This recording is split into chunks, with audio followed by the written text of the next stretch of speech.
দেবী ষোড়শী স্বয়ং প্রকৃতির স্বরূপা, সদা হাস্যময় তিনি ললিতা ত্রিপুর সুন্দরী।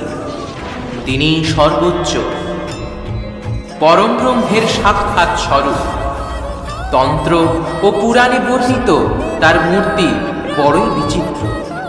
সবরূপী শিবের নাভি কমলের ওপর তার অবস্থান।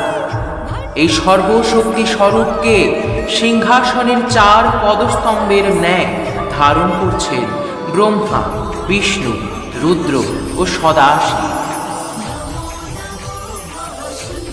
দেবী স্বর্গ, মর্ত্য ও পাতাল এই ত্রিলোকের সর্বোচ্চ সুন্দরী, তাই তিনি ত্রিপুর সুন্দরী।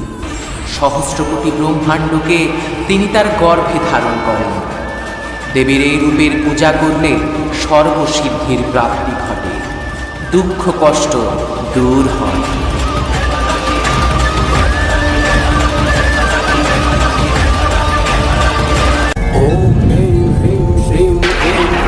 ओम नमस्त्रिपुरा सुंदरी हृदय देवी शिरो